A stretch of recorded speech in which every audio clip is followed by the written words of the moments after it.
जो धर्मांतरण हुए हैं उनको अमान्य किया जाएगा। तो ये सुनने में तो ये बातें बहुत अच्छी लगती हैं, लेकिन भारत से एक भी हिंदू अपनी संपत्ति लेने पाकिस्तान नहीं जा पाया। उस संधि में इस बात की कोई व्यवस्था नहीं थी कि अगर पाकिस्तान, या आप निष्पक्ष होना चाहें तो कहिए दोनों में से कोई पक्ष अगर इन शर्तों को नहीं मानेगा तो क्या होगा, इसकी कोई व्यवस्था नहीं थी, क्योंकि इसकी ज़रूरत नहीं थी। नेहरू को तत्काल रूप से लोगों की भावनाओं को शांत करने के लिए ये समझौता किया गया था कि देखिए हिंदुओं की रक्षा के लिए हम कर रहे हैं कुछ। दरअसल हिंदुओं की रक्षा उनका उद्देश्य ही नहीं था। उनका उद्देश्य था कि भारत में जो मुसलमान हैं वो किसी भी हालत में जाने ना पाए, और उनको भारत में रह रहे मुसलमानों को कोई खतरा ना हो, इसका एक आधार मिल गया, एक अंतर्राष्ट्रीय संधि, कि हम संधि से बंधे हुए हैं, हमको मुसलमानों की रक्षा करनी चाहिए, और भारत सरकार वैसे भी करती और किया। पाकिस्तान ने इसको कभी नहीं माना, किसी भी बात को नहीं माना। तो इसको क्यों मानते?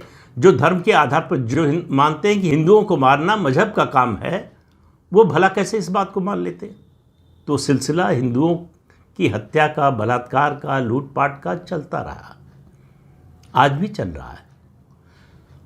बंटवारे के समय क्या जनसंख्या थी हिंदुओं की पाकिस्तान में, और उसके बाद 1971 के बाद बांग्लादेश और पाकिस्तान में क्या थी, और अब क्या है, ये आपको पता है। धीरे धीरे जो अफ़गानिस्तान में हुआ वही हाल पाकिस्तान और बांग्लादेश में हिंदुओं का हो रहा है, उसी ओर बढ़ रहे हैं।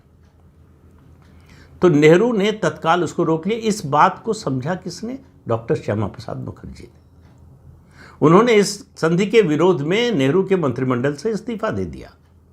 उन्होंने इस संधि का विरोध किया, लेकिन गंगा जमुनी तहजीब, सेकुलरिज्म, विश्व शांति, इन सब के नाम पर इस समझौते को स्वीकार कर लिया गया, और इस समझौते को, इस संधि को स्वीकार किया गया बिना कोई शर्त रखे कि अगर नहीं मानेंगे तो क्या होगा। फिर देखिए, ये बात है 1950 की। उसके बाद 1960 पाकिस्तान ने हमारा 40% से ज़्यादा जम्मू कश्मीर का हिस्सा कब्जा कर लिया, चोरी से, धोखे से। नेहरू लियाकत संधि को नहीं माना, हिंदुओं का उत्पीड़न, अत्याचार होता रहा, और 1960 में नेहरू ने संधि कर लिया सिंधु जल समझौता, जो पूरी तरह से भारत के विरोध में था।